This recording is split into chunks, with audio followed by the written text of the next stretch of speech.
नमो अरिहन्ताणं नमो सिद्धाणं नमो आयरियाणं नमो वचायाणं नमो लोये सौसाहो।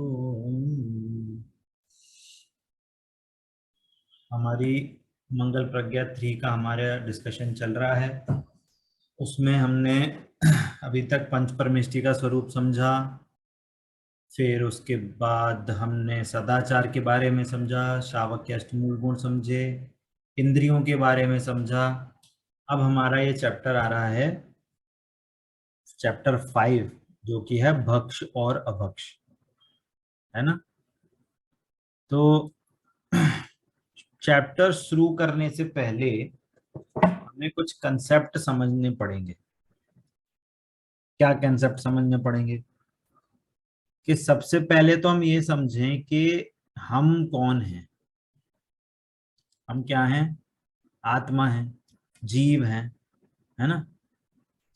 और हमारे को इस संसार में हम भटक रहे हैं, तो हमारे को इस संयोग में हमें शरीर मिला है, ठीक है।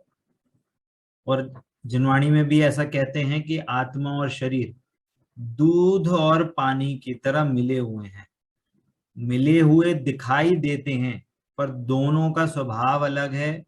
दोनों एक दूसरे को कोई इफेक्ट नहीं देते। शरीर अपने में अपना काम करता है, आत्मा अपने में अपना काम करता है, ठीक है। अब यहाँ पे कोई प्रश्न करे कि जब जीव और शरीर अलग अलग हैं, तो हम कुछ भी खाएं तो वो तो आत्मा से टच तो होगा नहीं, उसको जाएगा शरीर में जाएगा और शरीर के बाहर से निकल जाएगा। तो हम ये क्यों डिस्कस कर रहे हैं कि हमें क्या खाना चाहिए और क्या नहीं खाना चाहिए? और पहले क्वेश्चन समझ में आया आपको? क्या क्वेश्चन समझ में आया? इसका तो भैया जी एक ही वो कहावत है कि जैसा खाओगे अन्न वैसा रहेगा मन। अभी उसकी बात नहीं चल रही। अभी वो क्वेश्चन क्या बात चल रही है? पहले क्वेश्चन समझ में आया कि नहीं वो बताओ आप हाँ पहले। आ गया। क्वेश्चन ये आया समझ में कि अपन फिर कुछ अभक्ष्य भी खाओ, जब खाएंगे। अपने आत्मा में नहीं लगता है तो कुछ भी हाँ, खाओ, भक्ष अभक्ष कुछ भी खा सकते हैं। समझ ऐसा में आया। कोई। हाँ। एक आदमी अगर हम क्वेश्चन आपसे पूछ रहा है कि जब आप बोल रहे हो कि आत्मा शरीर भिन्न भिन्न है, आत्मा और शरीर भिन्न भिन्न है, मतलब शरीर में कुछ भी एक्टिविटी हो तो उसमें आत्मा में थोड़ी कुछ इफेक्ट होगा। पूजन में भी होता है। अपन पढ़ते हैं ना, जड़ चेतन की परिणति सब अपने अपने में होती है। पूजन में भी अपन पढ़ते हैं ये। तो अभी कोई क्वेश्चन आपसे उठाए, मतलब मैं डिस्कस कर रहा हूं अभी, कि क्वेश्चन आपसे पूछे कोई, मान लो कोई अजैन ही हो और आपसे ये पूछे कि भैया तुम आत्मा आत्मा की तो बहुत बातें करते हो और ये कहते हो शरीर आत्मा भिन्न है, तो फिर ये क्यों सोचते हो कि तुम्हें क्या खाना चाहिए क्या नहीं खाना चाहिए? खाओ अपने मन जी भर के। तो भैया जी उसका असर होता है ना अभक्ष्य का, कि अगर हम हर रोज अगर तामसिक या फिर अभक्ष्य भोजन करते हैं तो फिर हमारा मन भी वैसे ही रहता है, हमारा स्वाध्याय में भाई मन नहीं लगता तो है। ये क्वेश्चन नहीं तो, पर शरीर से ही तो जा रहा है, आत्मा को थोड़ी ना टच कर रहा है उससे वो। नहीं, आत्मा से टच हो रहा है ना भैया जी, आपके कैसे? विचार वैसे ही आएंगे जैसा आप अभक्ष्य खाओगे, तामसिक भोजन खाओ करोगे उसका रोज। रिलेशन कैसे है? भाई, रिलेशन भाव ऐसे है भाव। कि आप जिस प्रकार से उसे ग्रहण कर रहे हो उसके वैसे ही आपके फिर परिणति और विचार बन रहे हैं। हाँ, थोड़ा थोड़ा सही है आप, डायरेक्शन सही है आपका। देखना समझना बात को। जैन धर्म है ना, हम मैंने स्टार्टिंग में बहुत पहले भी आपसे कहा है कि जैन धर्म क्रिया प्रधान धर्म नहीं, भाव प्रधान। जैन धर्म भाव प्रधान धर्म है ना। जैसे अपन उस लौकिक में भी बोलते हैं, क्या बोलते हैं कि wealth is lost, nothing is lost, health is lost, something is lost, but character is lost, everything is lost, है ना। कहने का मतलब क्या है कि धन संपदा कोई चीज, मतलब वेल्थ मतलब अकेला धन मतलब पैसा ही नहीं होता। कुछ भी चीज टूट जाए, कोई गुम जाए, तो वो उतना गुम होना, उसका टूटना, खराब हो जाना, उससे कुछ फर्क नहीं पड़ता, दूसरी आ जाएगी। अभी नहीं आएगी, 5 साल बाद, कुछ टाइम के बाद आ जाती है, तो उससे कोई ज्यादा नुकसान नहीं होता। हेल्थ का नुकसान होता है तो उसको कहते हैं कि हाँ भाई थोड़ा नुकसान होता है, उसको रिकवर करने में टाइम लग सकता है। परंतु करेक्टर लॉस्ट हो जाए, तो यहाँ पे करेक्टर का मतलब पता है क्या है, कि हमारे भाव खराब हो जाए। हमारे यदि भाव खराब हो जाए तो वो लॉस है हमारा, है ना। तो जो हम अपनी जनवाणी में बोलते हैं कि हमें सदाचार से रहना चाहिए, है ना, हमें हिंसा नहीं करनी चाहिए, तो इसका एंगल क्या है समझने का, कि जो ज्ञानी धर्मात्माएं हैं, है ना, इसको स्क्रीन शेयर करता हूं, जो भी ज्ञानी धर्मात्मा होते हैं, है ना, ज्ञानी जीव होते हैं, वो अपने को क्या जानते हैं, वो अपने आप को आत्मा जानते हैं, है ना। ये जानते हैं कि मैं क्या हूं, मैं आत्मा हूं, मैं शरीर नहीं हूं। परंतु आत्मा तो जानते हैं, पर उसके साथ उनके कुछ शुभ भाव भी होते हैं, शुभाशुभ भाव चलते हैं उनके साथ, है ना, साथ में शुभाशुभ भाव भी होते हैं।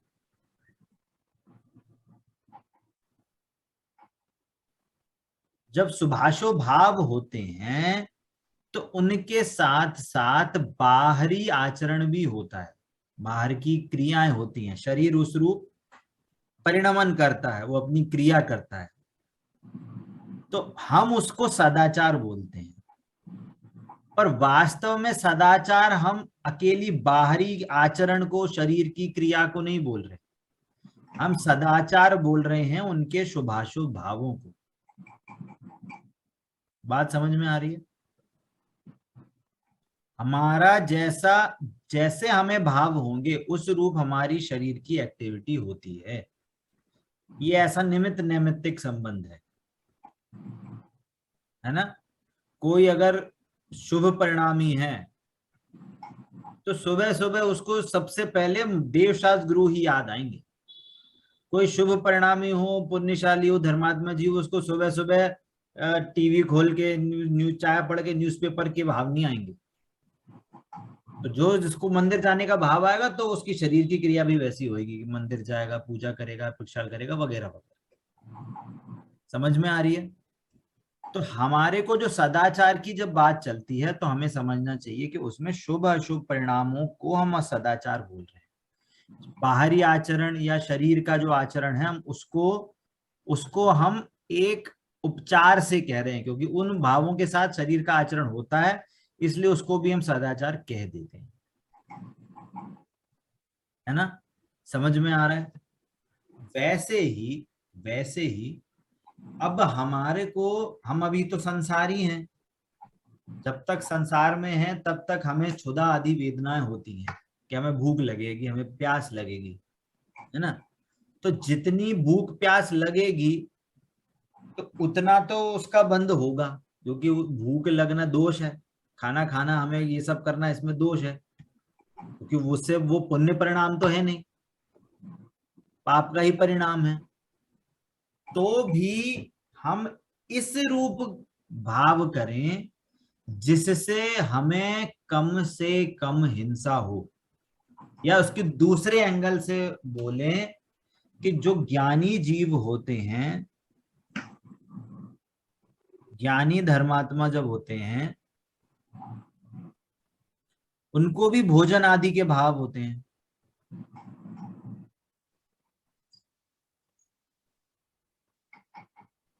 तो जब भोजन आदि के भाव होते हैं तो उनके भाव इस रूप होते हैं जिससे उनकी साधना में कुछ प्रॉब्लम नहीं आती, साधना डिगे नहीं,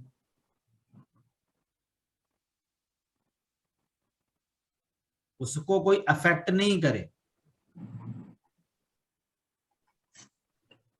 है ना, मतलब गलत इफेक्ट नहीं डाले, है ना। तो जो भोजन आदि के भाव होते हैं उसमें ऐसे भाव होते हैं कि जिसमें कम से कम हिंसा हो, है ना। तो इसमें 2 टाइप के भाव होते हैं, इसके भाव, कि हमें कैसा आहार ग्रहण करना चाहिए। कैसा आहार ग्रहण करना चाहिए? पहला पॉइंट कि हमारा होना चाहिए अहिंसात्मक। क्या बोला? हमारा भोजन क्या होना चाहिए? अहिंसात्मक होना चाहिए, है ना। जितना कम से कम हो सके हमें हिंसा का प्रयोग होना चाहिए। अहिंसा का प्रयोग मतलब हिंसा कम से कम होनी चाहिए, मतलब, है ना। अहिंसात्मक भोजन होना चाहिए, है ना। इसका डिटेल में अभी समझेंगे। दूसरा क्या है? दूसरा है कि सभ्यता पूर्वक होना चाहिए।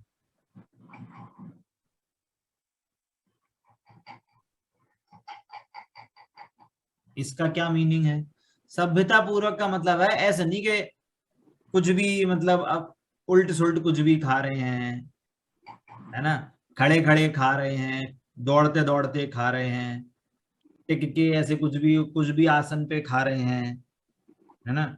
जो योग्य नहीं है, हमारे शरीर के हानिकारक है, वो खा रहे हैं, है ना। जो खाने योग्य ही वस्तु नहीं है उसको खा रहे हैं। तो ये सभ्यता होती है। सामाजिक समाज में जैसी सभ्यता होनी चाहिए, हमारी समाज में जैसी सभ्यता प्रेजेंट है, उस सभ्यता के पूर्वक हमें खाना भोजन करना चाहिए। समझ में आ रहा है? ठीक है। अब हम आते हैं हमारे चैप्टर पे। ठीक है, इतनी बात समझ में आई कि जो भाव होते हैं वो भाव हमारी साधना को डिगाए नहीं, हमारे को धर्म मार्ग पे लगाए रहे, है ना। इसका मीनिंग क्या है कि धर्म मार्ग,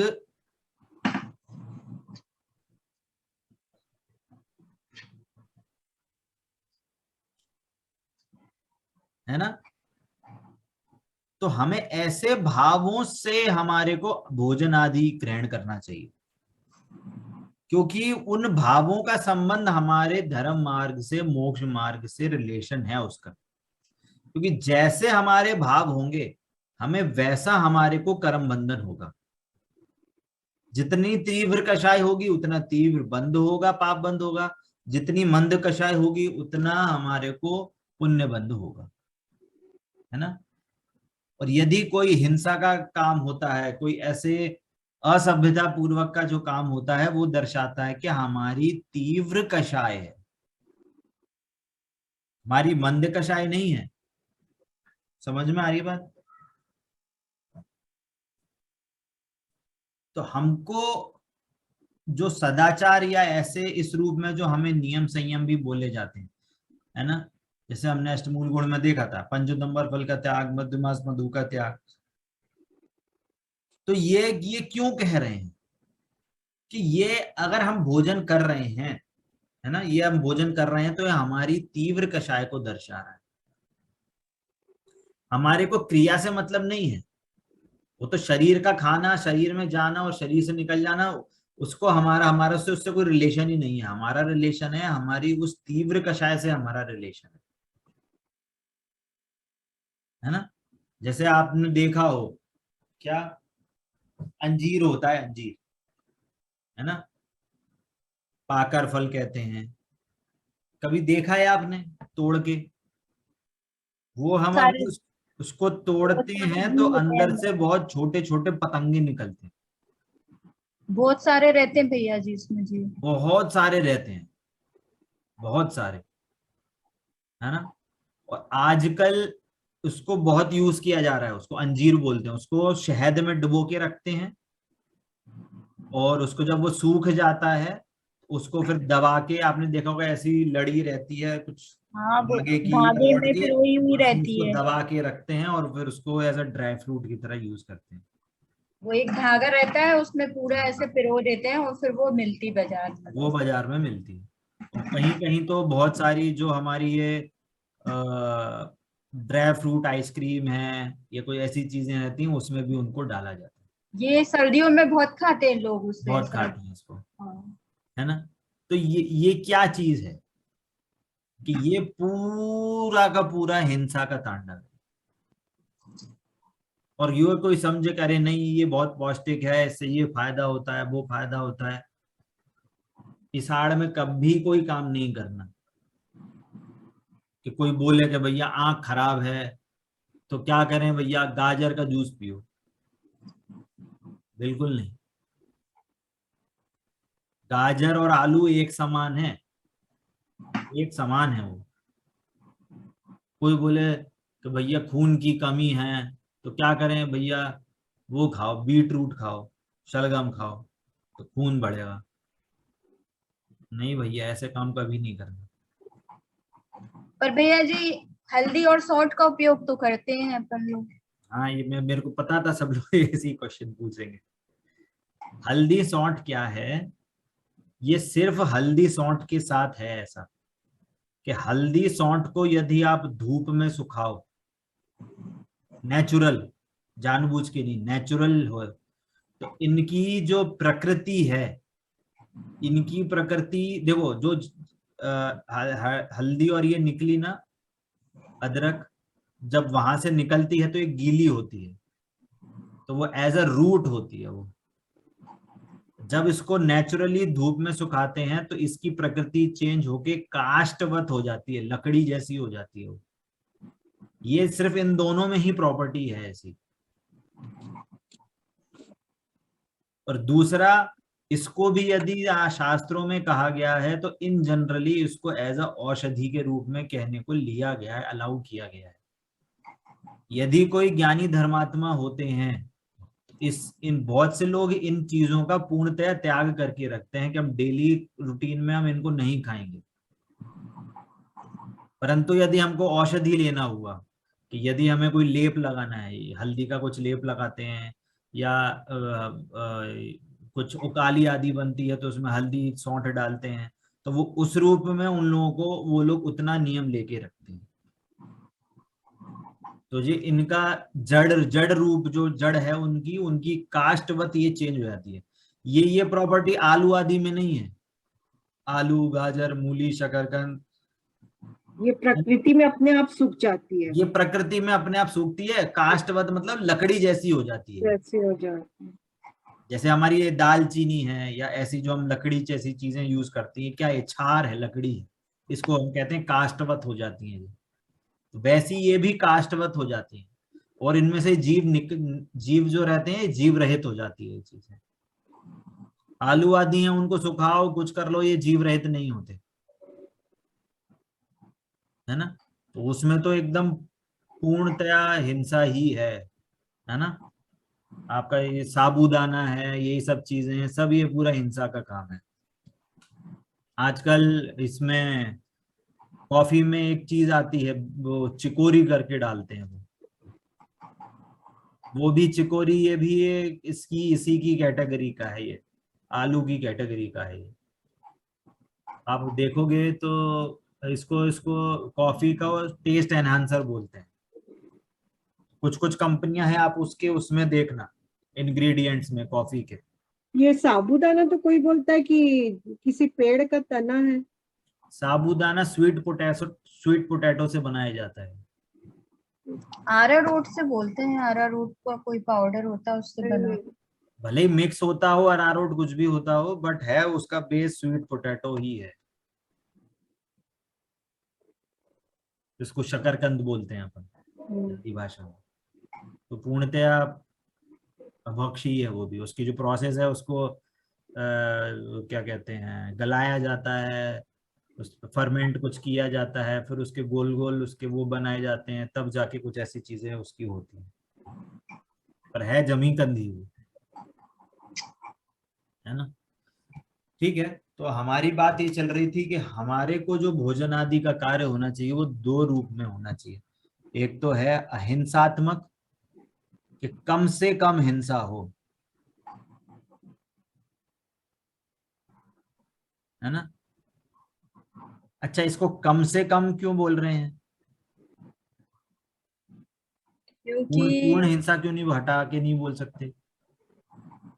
क्योंकि हम जैसे लौकी तोरई भी है तो वो भी तो, अब वो एक फूल था, फिर उससे फल बना, फिर वो बड़ी हुई, तो उसमें भी तोड़ने में तो उसकी हिंसा लगती ही होगी ना उसे। किसी भी पौधे से हम कुछ तोड़ेंगे तो वो एक हिंसा ही तो कहलाती है, हम किसी पेड़ हाँ, की हिंसा पत्ती तोड़ते हैं। हिंसा कहलाती है। तो उसमें ना दो चीजें होती हैं, है तो ना। दोष तो लगते ही है उसमें भी। दोष लगता है, पर यही इसलिए तो बोल रहे हैं कि हमारी कम से कम हिंसा हो, कम से कम हिंसा हो, सॉरी, कम से कम हिंसा हो। एक इंद्रिय आदि की हिंसा तो होगी ही होगी। खाना बनाएंगे, अग्नि का एक जीव को यूज होगा।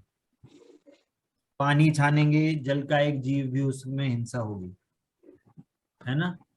अगर हम आग भी जला रहे हैं तो वायु का एक जीवों की हिंसा होगी, है ना। हरी सब्जी वगैरह फल फ्रूट खा रहे हैं तो वनस्पति जीवों की हिंसा होगी। पर इनमें वनस्पति जीवों की कैटेगरी होती है, अभी मैं डिटेल में बताऊंगा आगे, है ना, कि उनमें भी कैटेगरी होती है। ये लौकी आदि हैं, है ना, इसको सरल भाषा में बोलें तो लौकी आदि में जो जीवों की डेंसिटी है वो बहुत कम है ना, बहुत कम डेंसिटी है। और जो जड़ है, आलू मूली गाजर, है ना, शकरकंद, ये सब चीजें जो हैं, इनमें अब जीवों जैसे की डेंसिटी अनंत है, अनंत। अब जैसे भैया जी, आजकल देखें तो कभी कभी लौकी में भी इल्ली निकल जाती है, तोरई में भी निकलती है, भिंडी में भी निकलती है, भिंडी में तो वो तो अलग जीव हो गए। इसलिए हमेशा जब भी बोला गया है कि इनको ना ध्यान से सुधारना चाहिए।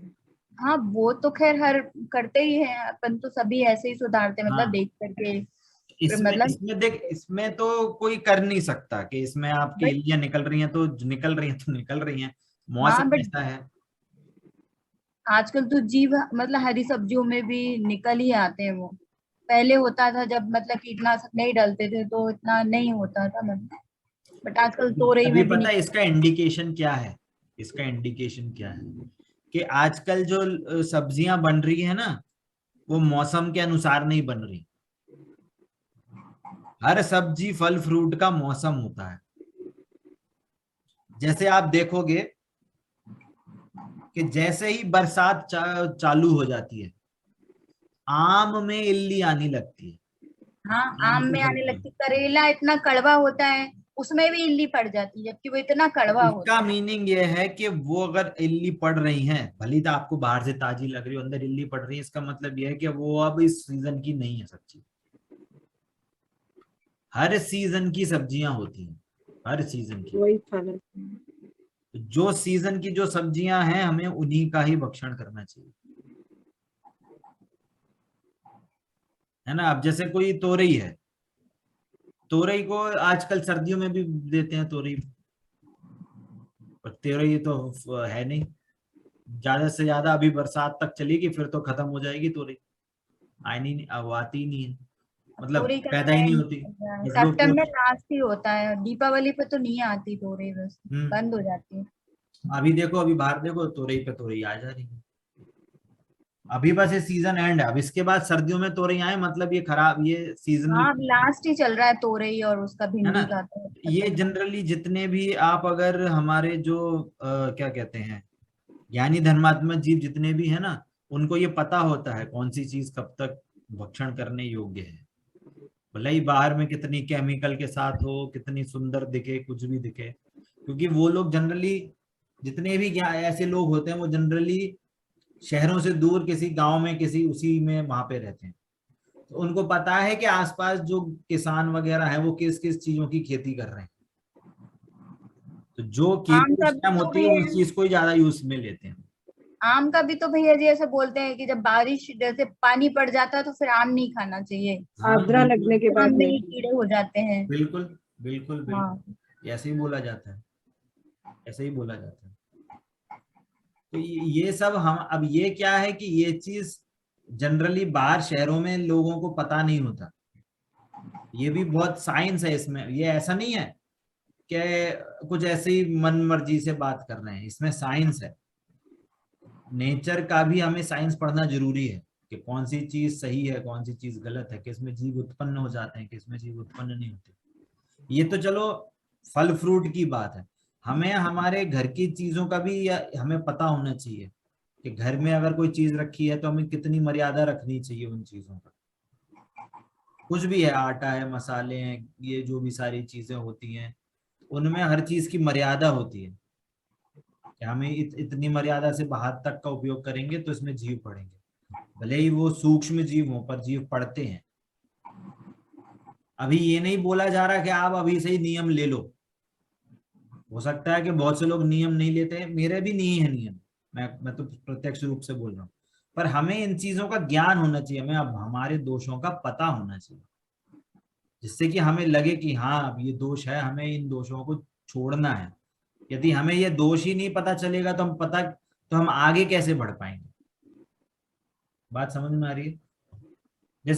जैसे हमें ये पता नहीं है, क्या नहीं पता है, कि मान लो कि आटे का हर ऋतुओं के हिसाब से अलग अलग वो क्या कहते हैं, मर्यादा चलती है ज्यादा होती है, जैसे ना। बारिश में 3 दिन की, गर्मियों में 5 दिन की। हाँ, तो ऐसे ऐसे मर्यादा चलती है। अब मान लो 7 दिन की मर्यादा है आटे की, या 5 दिन की भी मर्यादा है, हम 5 दिन का करके हम उसको हम नहीं देखें, हम उसको 10 दिन 15 दिन तक चलाएं, तो उसमें हिंसा होगी।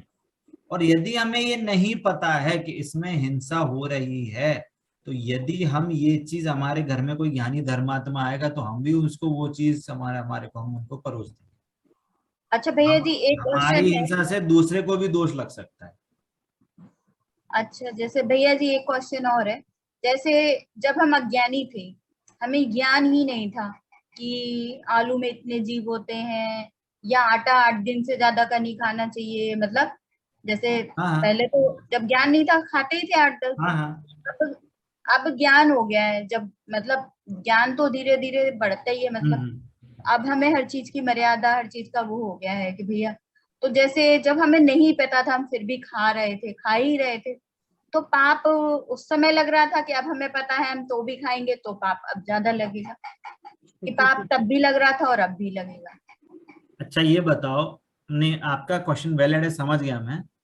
इसके इसी एक क्वेश्चन पूछूंगा, आपको आंसर पता चल जाएगा। मान लो 6 महीने का बच्चा है हम्म। और उसने वायर छू लिया, क्या छू लिया? वायर? वायर छू लिया, करंट लगेगा कि नहीं? लगेगा। लगेगा। और 10 साल का लड़का हुआ तो भी उसे भी लगेगा। लगेगा। और 50 साल का आदमी हो। उसे तो भी भी लगेगा। लगेगा। अच्छा, अब 6 महीने वाले लड़के को तो पता नहीं था कि उसमें करंट है, तो थोड़ा इफेक्ट कम लगेगा उसका, तो उतना ही इफेक्ट लगेगा। उतना ही लगेगा। नहीं लगेगा। आगे आंसर। तो भैया जी, क्या ये मतलब इसके ऊपर भी यही नियम लागू होगा? ये तो जैसे जैसे। आपके भाव हैं वैसा परिणाम सबको मिलता है, कर्म पार्शियलिटी नहीं करते, कर्म कभी पार्शियलिटी नहीं करते। जैसे करंट जो है वो पार्शियलिटी नहीं कर रहा, अरे तुम 6 महीने के हो, अच्छा ठीक है चलो हम थोड़ा सा इफेक्ट, तो थोड़ा सा ही करंट लग जाए। अच्छा 10 साल के हो, अभी तो छोटे ही हो, ज्यादा बड़े नहीं हो, तो हम तुम्हें थोड़ा सा ही करंट का इफेक्ट देते हैं। अरे तुम 50 साल के हो, हैं तुम्हें पता नहीं थी करंट सुने, तो हम तुम्हें ज्यादा इफेक्ट देंगे। ऐसा होता है क्या? नहीं तो अदर कास्ट वाले खाएंगे और वो बोलेंगे हमको तो पता ही नहीं था, वो तो खाते बोलो। ही हैं, तो फिर उनको तो पाप ही नहीं लगेगा। बल्कि वो तो मुसलमान है, वो तो खा, उनको तो धर्म मानते हैं बकरे को काट के खाने में, खाना। उनको क्या इतना पाप लगेगा? अरे वो तो धर्म मान रहे हैं, उनको तो बिल्कुल नहीं लगना चाहिए। ऐसा नहीं है, जितनी कषाय होगी उतना बंद तो होगा ही होगा, चाहे कुछ हो जाए। तीर्थंकरों को नहीं छोड़ा कर्म ने, अपन क्या चीज है ना। आदिनाथ भगवान थे, उनसे भूल गया कि तुम गांव को जब वो नहीं चारा खाए तो मुंह बांध देना। अब ये बताना भूल गए कि जब खाना खिलाना हो तो वापस खोल लेना। तो कितने 6 घंटे तक पता नहीं वो मुंह बंधे रही गांव के मुंह पे कपड़ा। वो इसका इफेक्ट ऐसे पड़ा कि उनको 6 घंटे का बंद ऐसे हुआ कि उनको 6 महीने तक आहार नहीं मिला ध्यान से बाहर आने के बाद, उतना ही रेशियो में। उतना 6 घंटे और कुछ मिनट की जगह उतने 6 महीने और उतने दिन रह गए, हो गए थे। तो इफेक्ट तो वो लगेगा, कर्म बंधन तो होगा, कर्म किसी को नहीं छोड़ते।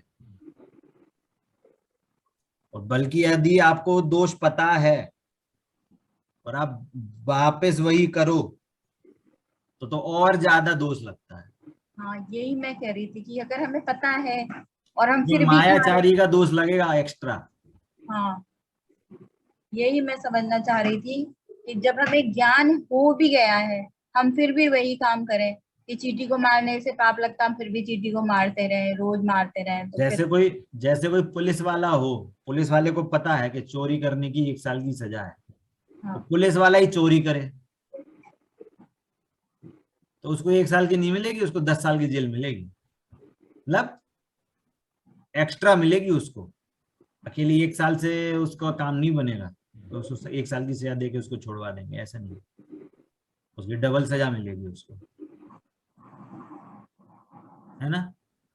तो हम ये बात कर रहे थे कि हमारे जो भोजन आदि के भाव होने भोजन आदि के भाव क्रियाएं होनी चाहिए, वो हमारी अहिंसात्मक होनी चाहिए।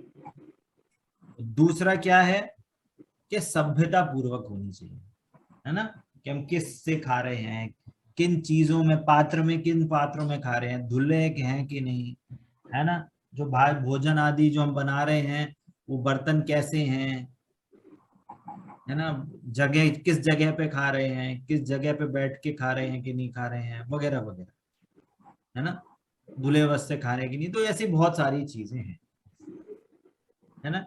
तो कहने का मतलब है कि हम बात तो कर रहे हैं बाहर शरीर की क्रिया से, बात किसकी होगी, शरीर की क्रिया से बात हो रही है।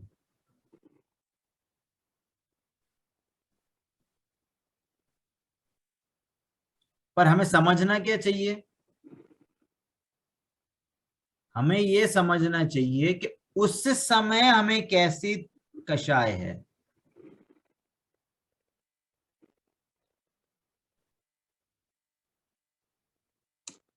बात समझ में आ रही है। हम बात तो करेंगे शरीर की क्रिया की, कि किस चीज को खा, किस चीज का भक्षण कर रहे हैं, किस चीज का भक्षण नहीं कर रहे हैं, मर्यादा है कि मर्यादा नहीं है, वगैरह वगैरह। परंतु क्रिया अगर वैसी हो रही है तो हमारे उस समय हमें कैसी कषाय हो रही है, उस समय हमारे मन में किस रूप परिणाम हो रहे हैं, हमें हाईलाइट करना है उस कषाय को। कर्म बंधन शरीर की क्रिया से नहीं होगा। क्या बोला, कर्म बंधन शरीर की क्रिया से नहीं होगा, कर्म बंधन हमें कषाय से होगा, है ना। तो हमें हमें हाईलाइट करनी है उस समय की कषाय, पर हमारी बात चलेगी क्या, बाहर में क्या क्रिया हो रही है। ठीक है, क्लियर हो रहा है सभी को। इसलिए अब हम बात कर रहे हैं भक्ष्य और अभक्ष्य की। क्या बोला, अब ये भक्ष्य अभक्ष्य की बात आई तो समझ में आ रही है कि कहाँ से आ रही है बात, कि हमारे को हमारी, क्योंकि देखो जनरली जो क्या कहते हैं, जो जीव है ना, जीव को जो पांचों इंद्रियां मिली हैं, है ना, इसमें सबसे कहना चाहिए कि जो सबसे बड़ा है इसमें, है ना, इसमें सबसे ज्यादा बड़ी जो इंद्रिय है, जिससे सबसे ज्यादा पाप होता है, वो है जीवा इंद्रिय, और उसके बाद है स्पर्शन इंद्रिय, है ना। ये सबसे ज्यादा हिंसा इनसे होती है ना, कंपेरेटिवली है ये, कंपेरेटिवली, है ना। हिंसा तो सब में ही होती है, सबके विषय भोग अगर देखेंगे तो सब में हिंसा होगी, पर कंपेरेटिवली जीवा इंद्रिय और स्पर्शन इंद्रिय में सबसे ज्यादा होती है हिंसा,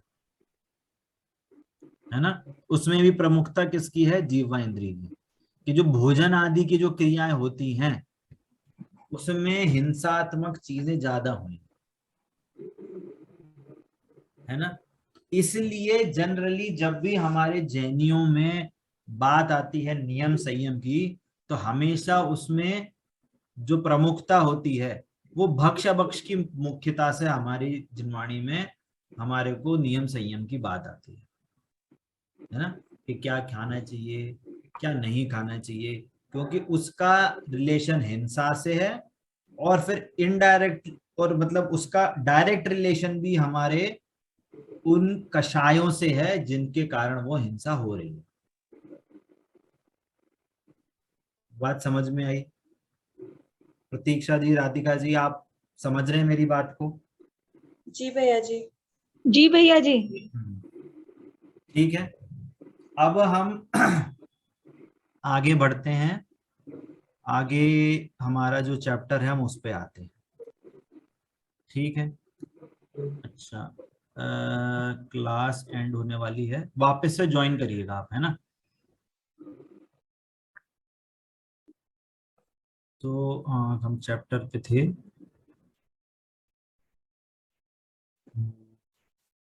ठीक है, भक्ष भक्ष पाठ 5, है ना? दो लोगों के बीच में वार्ता हो रही है, भव्य और प्रबोध के बीच में, है ना? तो भव्य बोलता है, क्यों भाई प्रबोध, कहाँ जा रहे हो? चलो आज तो चौराहे पर आलू की चाट खाएंगे, बहुत दिनों से नहीं खाई। प्रबोध, चौराहे पर और आलू की चाट? हमें कोई भी बाजार की चीज नहीं खाना चाहिए, और आलू की चाट भी कोई खाने की चीज है? याद नहीं, कल गुरुजी ने कहा था कि आलू तो अभक्ष्य है। यह अभक्ष्य क्या होता है, मेरी तो समझ में नहीं आता।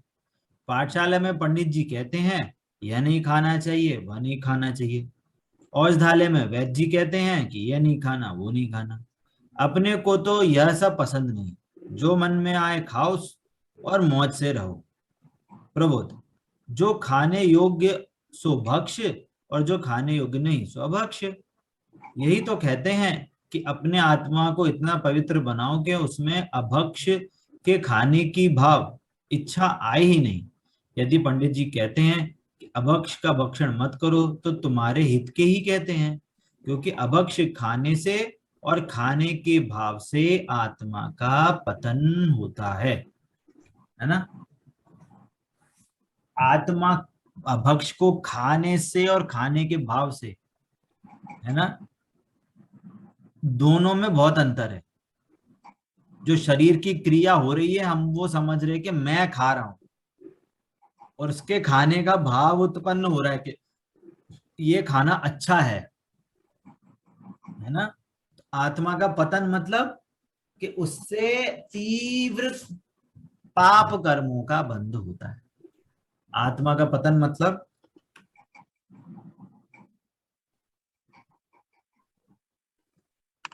आत्मा का पतन इज इक्वल टू तीव्र पाप बंध। भैया जी लास्ट क्लास के नोट्स नहीं डले हैं जी। हाँ, मैं भेज दूंगा। और किससे होगा तीव्र बंध? इसको कह रहे हैं खाने के भाव से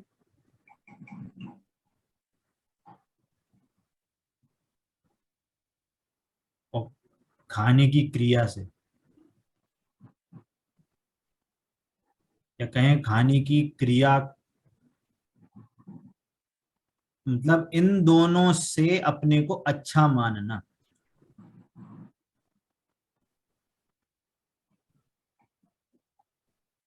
इन क्रिया से इनसे अच्छा मानना कि मैं खाऊंगा तो मेरा अच्छा लगेगा, मेरे को अच्छा लगता है, ये शरीर की क्रिया हो रही है तो मतलब मैं ही खा रहा हूं। इससे तीव्र बंध होता है, जीव का पतन होता है। अब वो पूछ रहा है कौन कौन है पदार्थ अभक्ष हैं? जिन पदार्थों के खाने से त्रस्त जीवों का घात होता है, या बहुत से स्थावर जीवों का घात होता हो, तथा जो पदार्थ भले पुरुषों के सेवन करने योग्य ना हो, नशाकारक हो अथवा अस्वास्थ्यकर हो, वे सब अभक्ष हैं। इन अभक्षों के 5 भागों में, इन भक्षों को 5 भागों में बांटा जाता है ना? कौन कौन से हैं? त्रसघात, बहुघात, अनुपसेव्य, नशाकारक और अनिष्टकारक, है ना? अभी आज हम बात कर रहे हैं सिर्फ त्रस घात की, है ना। जिन पदार्थों के खाने से त्रस जीवों का घात होता है उन्हें त्रस घात कहते हैं। पंच उदंबर फल, इनके मध्य में अनेक सूक्ष्म और स्थूल त्रस जीव पाए जाते हैं, इन्हें कभी नहीं खाने चाहिए, है ना। इसमें बहुत सारी चीजें इंक्लूडेड नहीं है, एग्जाम्पल सिर्फ पंच उदंबर फलों का दिया है ना। तो पहला अभक्ष क्या है, इसको ऐसे लिखते हैं, है ना, त्रस घात अभक्ष। अब इसको त्रस घात क्यों बोल रहे हैं, कोई बताएगा?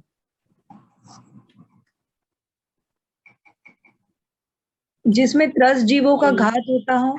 त्रस जीव कौन कौन से, त्रस जीव क्या होते हैं? पंचुदंबर फल। एक इंद्रिय जीव को छोड़ के इंद्रिय से हाँ, दो जी 2 से 5 इंद्रिय जीव का घात होना। 5 इंद्रिय जीव जो होंगे उनको त्रस जीव कहते हैं।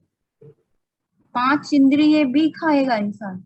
क्यों, बकरा खा सकता है, मुर्गी खा रहा है काट काट के, तो वो त्रस घात नहीं होगा, वो भी त्रस घात में है।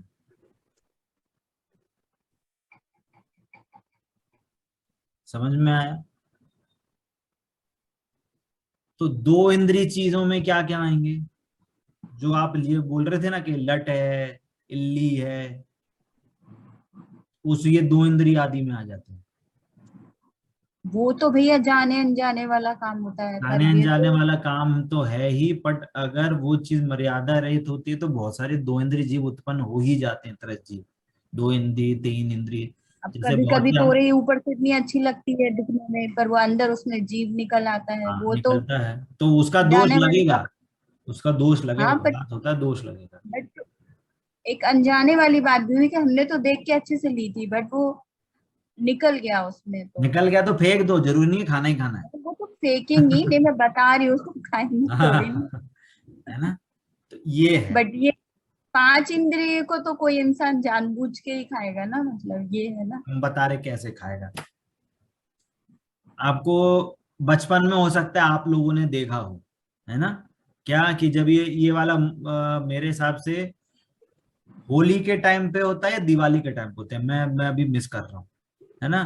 मोस्टली शायद से होली के टाइम होता है ये, है ना, या मे भी दिवाली अब जो भी है त्योहार, एक दोनों किसी त्योहार पे पुराने टाइम पे हो सकता है आपने भी देखा हो कि चीनी के वो आते थे, क्या, खिलौने।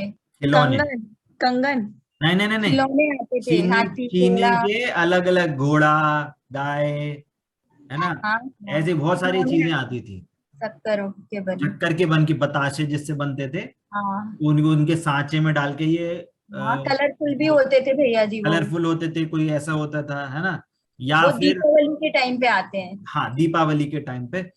कहीं कहीं आपने ये देखा होगा, एक एक क्या कहते हैं, पुराने टाइम पे एक आदमी आता था लकड़ी पे मिठाई बना के, ऐसे गोल गोल गोल डिजाइन होती थी, चीनी की कोई चीज होती थी, उसको वो चीज बनाता था, क्या किसी बंदर का मुंह बना दिया, कभी खरगोश हाँ, का मुंह बना दिया, कुछ कुछ ऐसे टाइप की चीजें बना दी। या आज के डेट में कहें तो ये क्या कहते हैं, कुछ टॉफी आ जाती कैंडी है, कैंडी आती है कैंडी उसकी भालू के फेस की, कभी किसी के उसकी उसकी, जेली ये सब चीजें हैं। Jelly chocolates. जेली चॉकलेट जो भी कहते हैं, जो भी इसको कह लो आप। अब वो चीनी की जो मिठाई थी, तो बोल वो हाथी बना हुआ था, बोल देखो खाल मैंने हाथी की सूंड खा ली, या क्या बोला मैंने, देख मैंने हाथी के पैर खा लिए। यदि इस सोच से खा रहे हो ना तो उसको उसकी आपको पाप, वो पंचेंद्रिय घात का ही पाप लग रहा है, वहां पे क्रिया नहीं। मैंने क्या बोला, यहाँ पे भावों की प्रधानता है, भले ही आपकी हिंसा नहीं हो रही। बात समझ में आ रही है? आप बोलो ना त्रस जीवों का कैसे, पंच इंद्रिय का कैसे घात होता है, कि ऐसे भी घात हो सकता है। बहुत सारी चीजें हैं, है ना, तो हमें ये चीजें धीरे धीरे पता चलेंगी कि त्रस घात कहाँ कहाँ होता है। हमारी कोई चीज मर्यादा हो खत्म हो जाती है तो उसमें इल्ली पड़ जाती है। उसमें देखा होगा गेहूं आदि में वो पड़ जाते हैं क्या, काले काले छोटे छोटे ऐसे कीड़े पड़ जाते हैं, है ना। तो वो भी, अब हमें यदि उनको नहीं शोधें, नहीं छाने, उसमें आपको ना वो जो आटा आपने पीसा, बहुत बहुत कहना चाहिए बहुत हार्ड है समझना। वो अगर आपने बिना देखे बिना छाने उसको पीस दिया, उस आटे में आपको मांस भक्षण का पाप लगेगा यदि हम नहीं देखेंगे तो। शोधन करना जरूरी है। शोधन करना बहुत जरूरी है। तो जब भी हम बहुत सी जगहों पे ये स्टोरेज होती है कि हम चावल स्टोर करते हैं, गेहूं स्टोर करते हैं, ऑब्वियस सी बात है। हम ऐसा तो है नहीं कि हर बार 5 किलो 10 किलो का गेहूं लेके आएंगे। हर दो चीज तीन स्टोर करते हैं, धनिया स्टोरेज हल्दी। करते हैं, ये सारे मसाले स्टोर करते हैं, धो के रखते हैं। तो जब हम वापस उनको स्टोर करने के बाद उसको यूज करते हैं तो हमें उसको वापस से उसकी शोधन करना चाहिए। तो ये त्रस घात का मतलब ये है, इज इक्वल टू मांस भक्षण।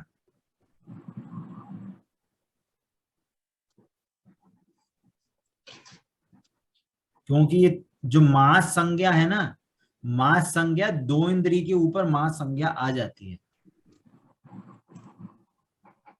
क्या बोला? 2 इंद्रिय के ऊपर जो जीव है उसका यदि घात हो रहा है तो मांस संज्ञा आ जाती है।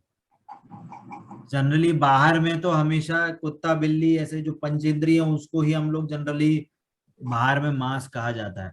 छोटे ऐसे जीवों चीजों को मांस नहीं कहा जाता है ना। जैसे फर्मेंटेशन होता है, फर्मेंटेशन को कोई जीव मांस भक्षण नहीं कहेगा बाहर जनरल में, है ना। जनवाणी उसको मांस भक्षण कहती है फर्मेंटेशन को। समझ में आ रही बात? तो ये सब सारी चीजें हैं, है ना। तो यदि हमारे किसी कारण से किसी चीज के कारण, किसी दोष के कारण हमारे जीवन में यदि ऐसी क्रियाएं हो रही हैं तो हमें ये समझना चाहिए कि ये हमारे पहले तो हमारे आचरण में दोष है, हमारी लेकिन कषाय भैया का जी, दोष है। बिना फर्मेंटेशन के तो कुछ बनता ही नहीं है। तो हम जैसे ढोकला बनाएंगे, आजकल तो चौके में भी बनते हैं, माता जी महाराज जी को भी हम नहीं ढोकला बनाते, हुआ। हम नहीं बनाते। हमारा ना नहीं, इडली इडली इडली सांभर हमारे यहाँ बिना उसके फर्मेंटेशन के बनता है, ढोकला भी बिना आप फर्मेंटेशन। बिना फर्मेंटेशन के अब हम लोग जैसे नींबू से और उससे बना लेते हाँ, हैं। बट वही मैं कह रही हूँ कि हम जैसे 8 घंटे या 4 घंटे का फर्मेंटेशन हम नहीं करते, बट उसमें तो मांस भक्षण लगता है जो लोग करते हैं। हाँ। बट जैसे हम अब बनाते हैं कि हम तो नींबू से और उससे मतलब उससे हम्म, बना लेते हैं, तो उसमें तो नहीं लगता ना दोष। वो फर्मेंटेशन नहीं कहलाया। फर्मेंटेशन बोला है कोई आप ओवरनाइट करके रख के छोड़ के जाओ। जैसे इडली आदि बनती हैं तो उसको क्या करते हैं, ओवरनाइट तो कोई शाम को काम नहीं, छोड़ हम तो देते सुबह। हैं, शाम को बना के रात भर छोड़ देते हैं और फिर सुबह उसका खमीर उठा के फिर उसका बनाते हैं। तो वो तो वो मैंने कभी फर्मेंटेशन नहीं। है, वो फर्मेंटेशन है ना। बाकी तो वो तो सोडा हम आदि कभी। से इस नींबू से जो भी कुछ करते हैं वो तो एक एक वो है, ये तो हमने अपना साइड वो तो निकाल लिया। प्रोसेस हो गई। हाँ, वो तो एक साइड प्रोसेस हो गई, है ना ऐसा। बस वही करते हैं तो बस। हाँ, तो उसमें नहीं बोल रहा मैं एक्चुअल फर्मेंटेशन की बात कर रहा हूँ कि वो सारी और चीजें जैसे होती हैं। कभी कभी माइक्रोवेव में भी रख देते हैं फर्मेंटेशन के लिए, 2 मिनट के लिए वो फर्मेंटेशन का ऑप्शन वो रहता है। फर्मेंटेशन नहीं होता है, आप किसी को कंफ्यूज हो रहे गरम। हैं। फर्मेंटेशन वो नहीं होता है। फर्मेंटेशन होता है 10-15 घंटे 8 घंटे के लिए हमने किसी को छोड़ा और उसमें खमीर उठे, बबूले बन के बाहर ऊपर आके आचे ऐसे बन, तो उसको फर्मेंटेशन बोला जाता है। उसमें जीव उत्पत्ति होती है। अच्छा, सिर्फ दो उसी में तीन जी। मिनट में फर्मेंटेशन नहीं होता, हम्म, है ना। क्योंकि कोई भी चीज बनाएंगे तो उसे उठाना तो पड़ेगा ही, तो वो। हाँ, वो नहीं बोला जा रहा है, वो नहीं बोला जा रहा, उसे फर्मेंटेशन नहीं बोल रहे हैं। जो जीवों के कारण रात भर में रखा जाता है उसकी बात हो रही है। ठीक है। तो समय तो अपना हो गया है, आज हमारी त्रस घात पे ही बात हुई है। इसकी डिटेल हम लोग धीरे धीरे करके और भी समझेंगे। ठीक है, चलिए। और किसी का कोई डाउट? नहीं? सबसे ज्यादा क्वेश्चन मैं ही करती हूँ भैया जी। तो अच्छी बात है। देखिए क्लास में यदि डिस्कशन नहीं होगा तो उसका कोई फायदा नहीं है। इसका क्या है मेरे कि मन से डाउट ही रहता है कि मैं देखो बख्शाबश का चैप्टर क्या है, कुछ नहीं है, बता दिया भैया ठीक है, तरसघात है, बहुघात है, ये अनुपसेव्य है या अनिष्ट कारक है, ये बस ठीक है, हो गया, बात खत्म। तो 15 मिनट का चैप्टर नहीं है। हमें कोर्स से खत्म करने का हमारा उद्देश्य नहीं है। हमारा उद्देश्य ये है कि ज्यादा से ज्यादा डिस्कशन हो, ज्यादा से ज्यादा चर्चाएं हो, मैं ये ज्यादा से सोचती ज्यादा हूँ कि डाउट अगर निकले। मुझसे कहीं गलती हो रही है तो मैं उसका सुधार कर लूँ। हाँ बिल्कुल, अच्छी आदत है ये अच्छी आदत है। मैं सिर्फ इसलिए पूछती हूँ। हाँ ये अच्छी आदत है। और बल्कि बहुत सी चीजें ऐसी भी होती हैं जो हम डाउट पूछते हैं, बहुत से लोगों के दूसरे भी डाउट इसमें क्लियर होते हैं, तो दूसरे लोगों को भी सीखने को मिलता है। ठीक है, चलिए आज की कक्षा यहीं पे विराम देते हैं। जिन वाणी के ज्ञान से सूझे लोकालोक, सो वाणी मस्तक नमो सदा देत हूँ। जय जिनेन्द्र सभी को। जय जिनेन्द्र भैया जी। जय जिनेन्द्र सभी को। जय जिनेन्द्र सभी को।